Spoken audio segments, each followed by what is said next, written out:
Bien, vamos a ver lo que es humedad del aire. Ese tema ya no lo iba a hacer, pero de verdad es importantísimo en ingeniería, en muchas, muchas áreas de ingeniería. Incluso en la vida normal, ¿no? Hablamos del tema de la humedad, de la punto rocío, etcétera. Entonces, vamos a explicar acá la teoría, porque más importante que los ejercicios, que están bien fáciles, es la teoría.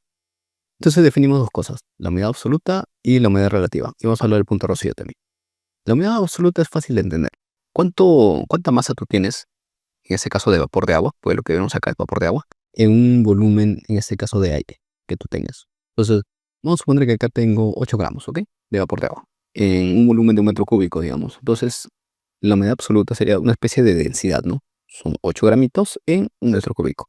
Así nada más. Eso, digamos, es fácil de comprender, ¿no? ¿Cuánto tú tienes en cierto volumen? La humedad relativa es un poco más complicado de ver porque lo que te relaciona no es ya una especie de densidad, digamos, una relación, sino es una relación, pero en porcentaje, porque lo que te indica es cuánto tú tienes actualmente, ¿no? Vamos a seguir con el ejemplo que tengo 8 gramos, aproximadamente, o sea, 10 grados, ¿no? Tengo 8 gramos, pero ¿cuánto es lo máximo que puede soportar ese volumen? Porque hay un máximo, porque si no, se satura, ¿ok? Entonces, lo máximo que te soporta son también 8 gramos. ¿Eso qué quiere decir? Que la humedad relativa es 100%, o sea, uno, ¿no? 8 entre 8 1, 100%. Ya no soporta más. Pero ¿qué pasa si nosotros aumentamos la temperatura? En un ambiente, cuando tú aumentas la temperatura, su capacidad de contener vapor de agua aumenta. Por eso es que, por ejemplo, en zonas tropicales hay mucha, mucha humedad. En Perú, por ejemplo, en la selva, que hace bastante calor, hay mucha humedad. Perdón, hay mucho vapor de agua. Porque si hablamos de humedad, tenemos que decir que hay mucha humedad absoluta, ¿no?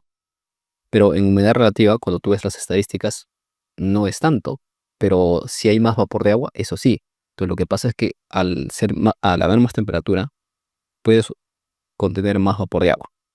Entonces, ¿cuánto es la humedad relativa, por ejemplo, en el segundo caso? Bueno, tenemos los 8 gramos aproximadamente, pero como máximo esa temperatura, mira, más o menos puede contener 16, digamos, ¿no? Entonces 8 entre 16, aproximadamente 50%, ¿no? Exactamente dice acá 52%, humedad relativa. Y si sigue aumentando la temperatura, ahora estamos a 30 grados, más o menos son 29, más o menos, 29 gramos. Entonces, ¿cuánto es ahora la humedad relativa? Bueno, sería ¿cuánto tenemos actualmente de vapor de agua? Bueno, seguimos teniendo los 8 gramos que decíamos.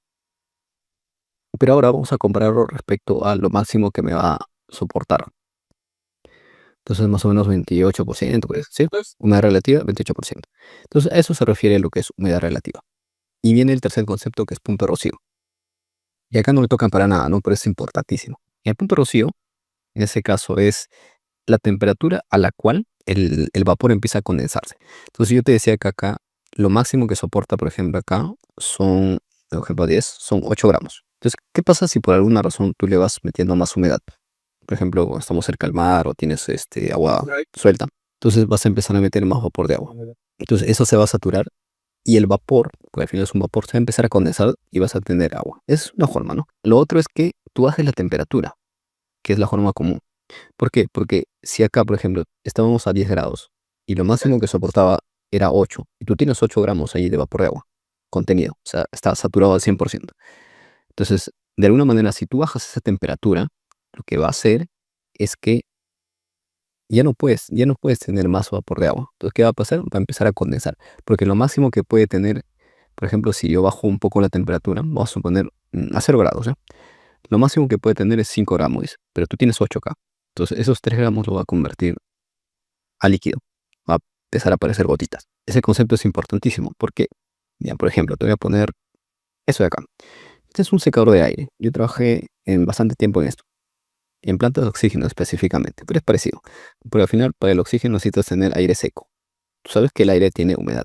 Lo que normalmente se hace es, captas el aire, lo comprimes, compresor está acá, lo almacenas y luego lo secas. Sí o sí lo tienes que secar, porque a los pacientes no le puedes dar aire con humedad, los matas. Entonces, ¿cómo se hace para secar? Y ahí viene lo interesante. Entonces, una forma simplificada de entender esto, a ver, por ejemplo, vamos a tomar algo así, ¿no? Para que se entienda. El secador básicamente funciona así. Tú tienes a determinada temperatura el aire. Listo. O sea, es como si tuvieras, pues, al final esto, ¿no? Vapor de agua que tienes en el aire. Entonces, normalmente lo estamos trabajando a una temperatura de 20 grados, por ahí vamos a decir. Entonces, como tú necesitas retirar ese vapor que está en ese aire, necesitamos que se condense. Esa es la forma más práctica, porque si no, al final es un vapor, es un gasecito que difícilmente va a desaparecer. Entonces, los condensadores lo que hacen, bueno, los secadores lo que hacen es, tienen una transferencia de calor, por ejemplo, con un refrigerante, ¿no? Que está muy frío. Entonces, lo que va a hacer es que ese medio, la temperatura va a empezar a bajar. Entonces, ¿qué pasa cuando la temperatura empieza a bajar? Cuando la temperatura empieza a bajar, lo que va a hacer es que el punto de rocío va a bajar. Al bajar el punto de rocío, ese vapor que está en ese aire sí o sí se va a convertir en líquido. Entonces, normalmente el valor del punto de rocío que lo baja es bastante, es muchísimo, es menor a cero. Entonces, de esa manera se elimina ese vapor de agua que esté en el aire y se le seca. Ese es lo que sería más secado, ¿no? De aire. Entonces, eso es importantísimo en lo que son plantas de oxígeno. A ver, vamos a ver, un implante de oxígeno. ¿Ok? Entonces, eso es lo que normalmente se hace. Bien, vamos con los ejercicios. Ok, 1, 2, 3. Para acabar rápido, aquí está. Dice, 5 metros cúbicos de una temperatura tanto, contiene gramos de por humedad absoluta. Entonces yo te decía, ¿no? La humedad absoluta simplemente es la cantidad de vapor de agua, en este caso 86.5, en el volumen, ¿no? En este caso 5 metros cúbicos. Solamente hay que dividir. Ya, aquí está. Esto entre esto. Ojo, simplemente las unidades, ¿no? Tienen que estar en gramos. Entonces tenemos acá, esto que no es densidad, sino humedad absoluta, es la cantidad de masa que tienes por unidad de volumen. Este es el primero. El segundo te dice, tenemos este volumen de aire con esta temperatura y contiene 51.3 gramos de vapor de agua. Ok, es lo que tiene. Determine cuál es la humedad relativa del aire si la densidad de vapor saturado es 19 gramos. Entonces, cuando te habla de densidad de vapor saturado, te está hablando justamente de cuál es lo máximo que aguanta. Esta densidad de vapor saturado es que 16.3 es lo máximo que va a aguantar. Por eso es que acá, en nuestra pizarrita, nosotros vemos, ¿no? La humedad absoluta, que se puede calcular, respecto a lo saturado, lo máximo. Y esa relación en porcentaje, esa es la humedad relativa. Entonces, primero hay que calcular la humedad absoluta. Entonces sale 8.55. Y eso lo comparamos respecto a lo máximo que te permite. Entonces el problema dice que lo máximo que te permite es 16.3. ¿Ok? Entonces 52.45. Esa sería la humedad relativa que tenemos en ese momento. O sea, estamos a la mitad, ¿no? O sea, si le metemos el doble estaremos saturados. ¿Ok? Eso es. ¿Qué dice la 3? La 3 dice, en una habitación con un volumen de 200 metros cúbicos, una habitación grande, la humedad relativa es a 20 grados es 70%. Ok, ¿qué quiere decir? 7 entre 10, ¿no? De cada 10 de lo máximo que podemos, tenemos 7. Determine la masa de vapor de agua en el aire en la habitación si la densidad de vapor saturado es esto. O sea, te dan todo. Si tenemos el vapor saturado y tenemos que 0.7, la humedad relativa, podemos calcular la humedad absoluta. Y la humedad absoluta se relaciona la masa entre el volumen total. Y lo que te pide es la masa. Bueno, despejamos la humedad absoluta, sería el 0.7 por ese valor. Y comparamos, digamos, la humedad absoluta. Que es masa entre volumen, despejamos masa y te sale que esta es la masa. Ok, nada más. Bueno, ahí termina por fin. Terminamos esta presentación que era muy, muy larga. Ok, acá hay uno más. Ya, eso te lo voy a mostrar, pero esto no es de este tema. Creo que fue un examen que nos puso ahí. Ya, aquí están. Dice, bajo la acción de una fuerza constante, el cuerpo se mueve en línea recta, con dependencia de esto, determine la masa del cuerpo. Lo voy a mencionar nada más. Entonces tenemos la posición, ¿no? Si derivamos 2 veces, tenemos la aceleración. La aceleración, tenemos la fuerza, entonces la masa. Fuerza entre aceleración, nada más.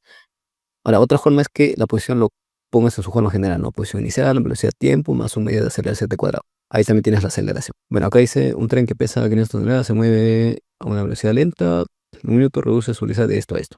Ok, entonces cambio de velocidad entre el tiempo, aceleración. Determine la fuerza de frenado. La fuerza de frenado, en este caso, sería, que es para detener, ¿no? La masa, 500.000 por masa por aceleración. ¿Sí está? Y el último dice, un cuerpo de masa de 10 kilos se mueve a lo largo de un plano horizontal bajo la acción de una fuerza de 50 newton, dirigida en un ángulo de 30 grados. Ok.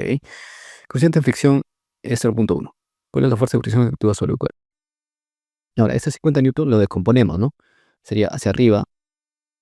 Hacia arriba sería 25 porque es 30 grados. ¿Ok? Y hacia el costado que jala sería 25 raíz de 3. Entonces, La fricción o la fuerza de fricción sería mu por la normal. Mu lo tenemos, 0.1. Y la normal sería simplemente el peso, o sea, los 100 newtons de peso acá. ¿Ok? A eso le restamos la componente que va así. Esto creo que no debería serlo, ¿ya? Pero tienes una masa, tienes algo así, ¿no? Tienes una masa, acá lo están jalando con un cierto ángulo y solo descomponemos. Al final tienes el peso de 100 hacia abajo, 100 newton, y tienes una componente hacia arriba. Entonces, ¿cuál es la fuerza normal? La fuerza normal va a ser la diferencia de ellos, la que equilibra, ¿no? Porque él más él te da él. ¿Quieres calcular él? Sería los 100 menos esta componente, que en este caso es 25, ¿no? Me parece. Sí, porque es 50 25 y 25 raíz de 3. Entonces, 25 que es 25 raíz de 3.